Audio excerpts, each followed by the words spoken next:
Hello everyone, my name is Hoda and I will talk about the long-term impact of algorithmic decisions.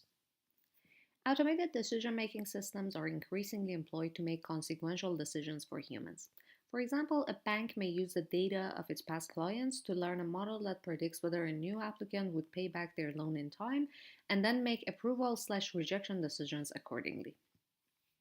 Such algorithmic decisions can be unfair, and the topic of algorithmic unfairness has received a lot of attention recently.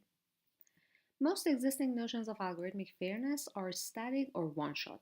They ensure some form of allocative equality at the time of decision making, but do not account for the long-term adverse impact of decisions today on certain segments of the population.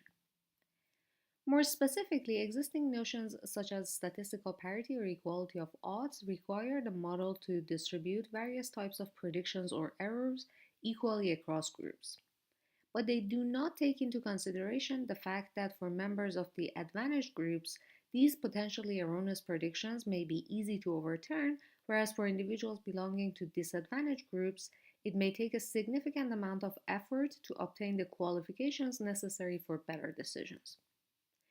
Because of such effort disparities, in the long run, the decision making model may nudge different segments of the population to obtain very different sets of qualifications, some of which might be socially and economically more desirable than others. This may in effect lead to further marginalization of disadvantaged groups.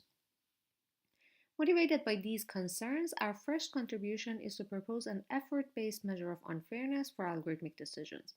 Our measure of effort is inspired by the economic literature on equality of opportunity, and it captures the idea that if very few in a group have been able to achieve a certain qualification, for instance, high salary in our loan example, it is often an indication that the current socioeconomic structure prevents members of the group to attain that qualification without exerting an enormous level of effort.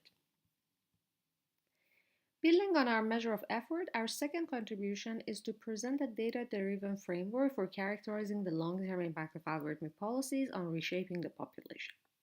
We specify a microscale model of how individuals respond to their decisions, taking inspiration from the psychological literature on social learning.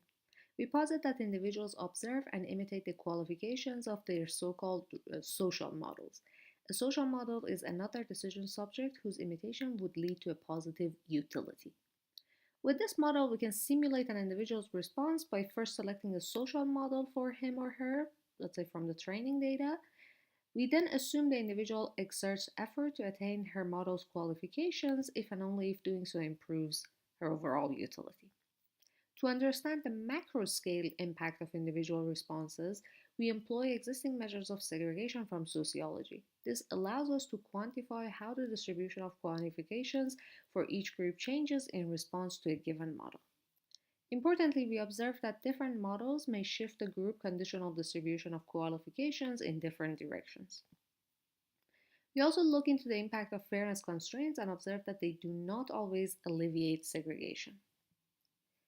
Our work raises a number of important questions about algorithmic decision policies and the formulation of fairness. We need to ask ourselves, what is the ultimate purpose of a fair predictive model? Is it to guarantee allocative equality today, or is it to ensure similar distribution of qualifications in the long run? Are all errors created equal, or should we take into account the disparity in the effort it takes to obtain desirable predictions? What are the types of changes a predictive model may impose on the society? Is it ethically acceptable to nudge different segments of the population toward obtaining different qualifications? If not, how can we prevent this without employing a model whose decisions may be perceived as unfair today? These are critical questions that must be carefully examined before determining which model is fair and best suited to make consequential decisions for humans. Thank you.